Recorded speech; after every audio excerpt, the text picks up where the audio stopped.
Hello again.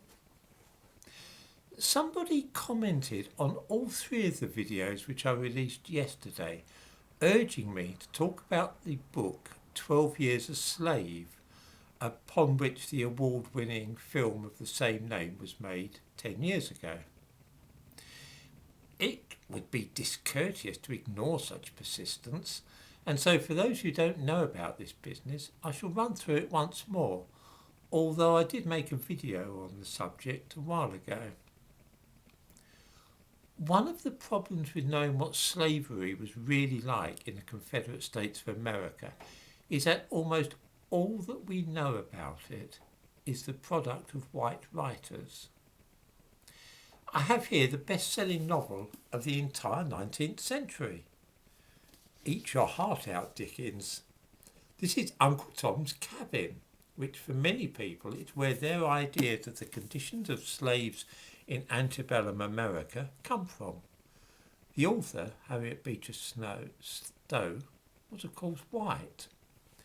Here is a more sympathetic view of the Confederacy. Gone with the Wind.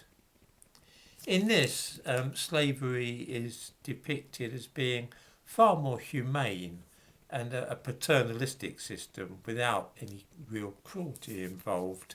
Some people take their ideas on slavery from that book. It too, of course, was written by a white person. The autobiographical account of slavery, which we know as 12 Years a Slave, gives another perspective on slavery in America at that time. It was part of a particular genre of books, about 100 of them in the first half of the 19th century. They were known as slave narratives.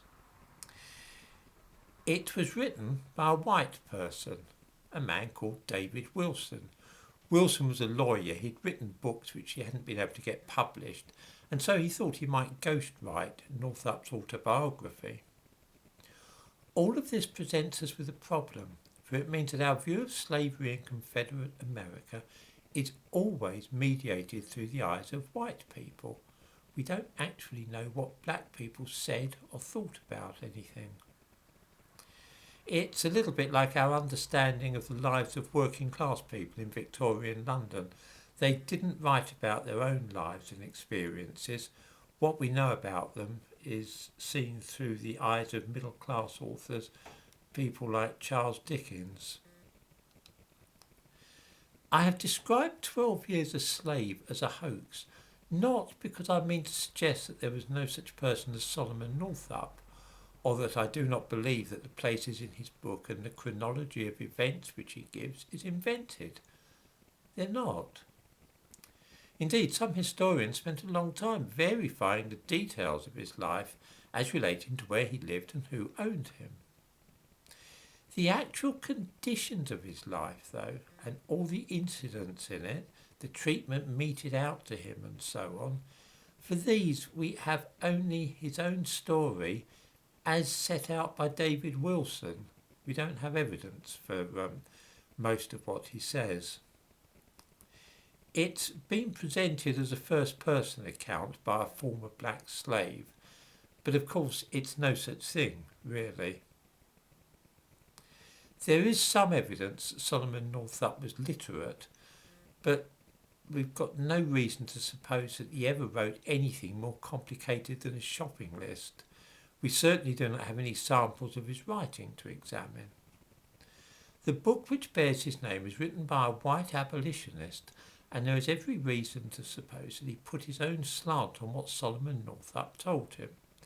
In other words, the book is not a verbatim account of what Northup said.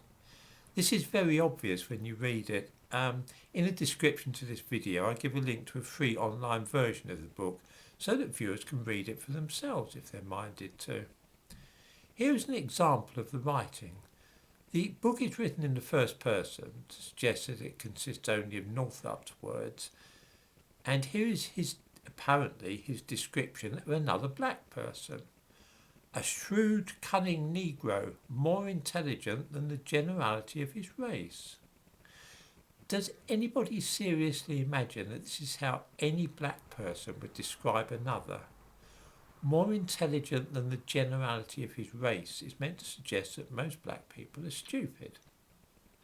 There are countless instances of such things in the book which clearly show that it's a product of a white person. Both David Wilson and Solomon Northup had a strong motive for exaggerating some parts of Northup's life and playing down others. Wilson was an abolitionist and wanted a horror story about slavery, but he also wanted bestseller like Uncle Tom's Cabin. If it was to appeal to the same readership as that book, then it would have to make the life of Northup very grim indeed, because that's what people wanted to read.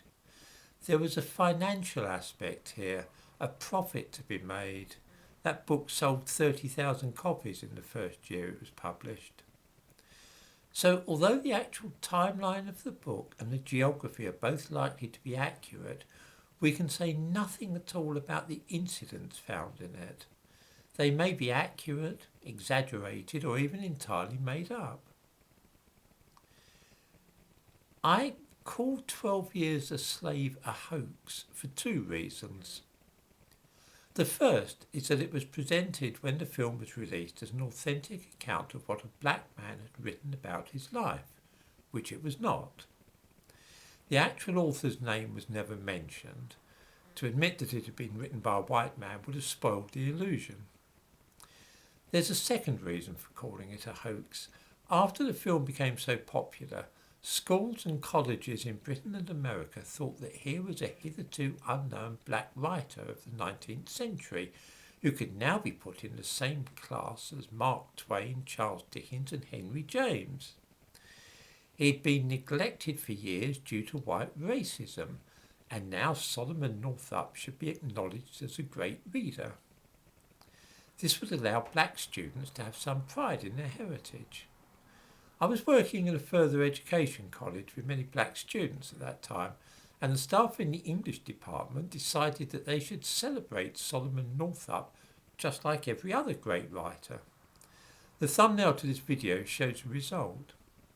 A picture of Solomon Northup, who never wrote anything in his life, was placed up on the wall alongside pictures of Flaubert and Mark Twain.